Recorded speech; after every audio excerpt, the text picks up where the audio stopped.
यूं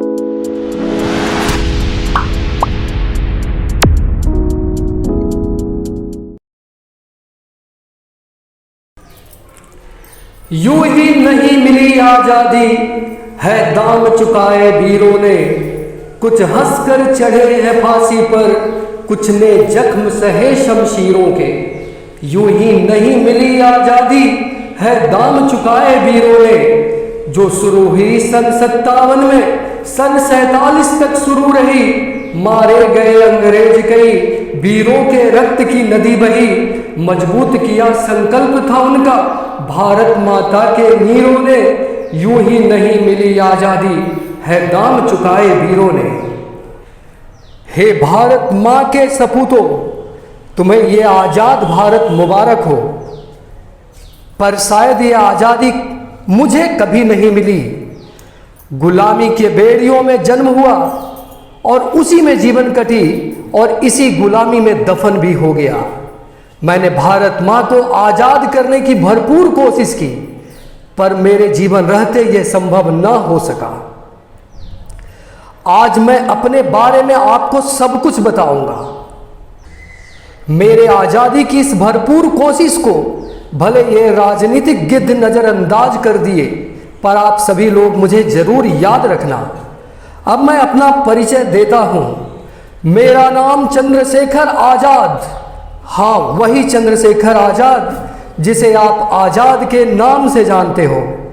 मेरा जन्म 23 जुलाई 1906 को मध्य प्रदेश के झाबुआ जिले में हुआ था। मेरे पिता का नाम पंडित सीताराम तिवारी तथा माता का नाम जगदानी देवी था। मेरे पिता एक ईमानदार, स्वाभिमानी, साहसी तथा वचन के पक्के थे। ये सारी खूबियां मुझे अपने पिता से विरासत में मिली थी। मेरे माता पिता का सपना था कि मैं अच्छे से पढ़ लिख सकूं। इसके लिए मुझे बनारस संस्कृत विद्यालय में नामांकन करा दिया गया, पर होनहार बिरवान के होते चिकने पात मुझे ये पढ़ाई व्यर्थ लगने लगी, जब तक कि हमारी भारत माता गुलामी की जंजीरों में जकड़ी थी। बस उसी समय मैं गांधी जी के असहयोग आंदोलन से जुड़ गया। मेरी पहली गिरफ्तारी मात्र 14 साल की उम्र में हुई। मुझे जज के समक्ष प्रस्तुत किया गया और उसी समय मेरे अंदर का क्रोध मेरे नाम के साथ ही उजागर हो गया। जज के पूछने पर मैंने बोला, मेरा नाम आजाद है और मेरे पिताजी का नाम स्वतंत्र था तथा घर जेल की काल कोठरी। इस दुस्साहस के लिए मुझे 15 कोड़ों की सजा भी दी गई और हर कोड़ों के साथ मैं भारत माता की जय के साथ स्वर बुलंद किया। गांधी जी द्वारा किए जा रहे शांतिपूर्ण कार्य मुझे पसंद नहीं थे। मुझे तो अंग्रेजों से आज़ादी छीन कर लेनी थी।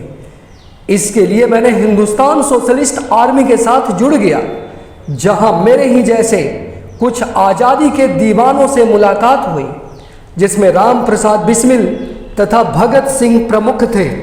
अंग्रेजों के प्रति मेरी नफरत इस तरह थी कि उन्हें उनकी हर गलती का मैं सजा देना चाहता था।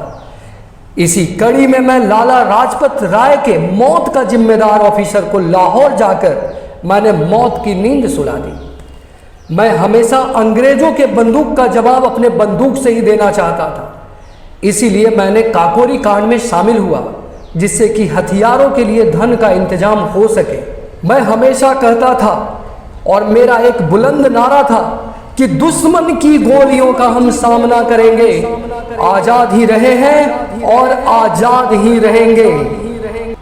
मेरे इसी नारे से प्रेरित होकर बहुत से युवा देश के लिए जान लुटाने को तैयार हो जाते थे। मेरा यह संकल्प था कि मैं अपने जीवन रहते ही भारत की आज़ादी दिला सकूं, पर नियति को कुछ और ही पसंद था। आखिर वो दिन भी आ गया जब भारत के कुछ गद्दार लोगों का सपना पूरा होना था।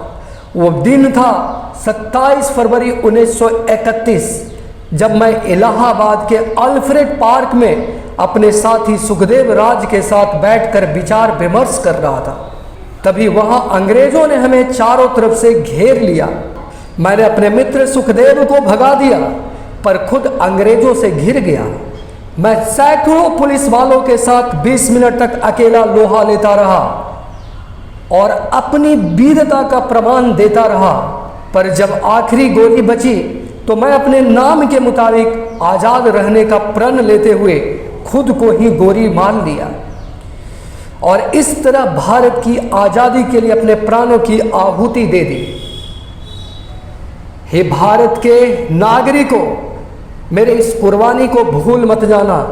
ये देश आपका है, हमारे सपनों का देश है। इसके सपनों को बूनने का काम करना। और मैं आप सभी देशवासियों से ये गुजारिश करता हूँ कि मेरे देश के मान सम्मान और प्रतिष्ठा पर किसी भी तरह का आंच मत आने देना। मैं देश के गद्दारों को ये बताना भी चाहता हूँ कि आप चाहे जितना गद्दारी कर लो देश के प्रति, पर ये देश के युवा, ये देशभक्त तुम्हारे इस गद्दारी को कभी पूरा होने नहीं देंगे। चलिए इसी के साथ मैं अपनी जीवनी को ख़त्म करता हूँ, मैं अपने विचारों पर विराम लगाता हूँ। भारत माता की जय, इनकलाब जिंदाबाद।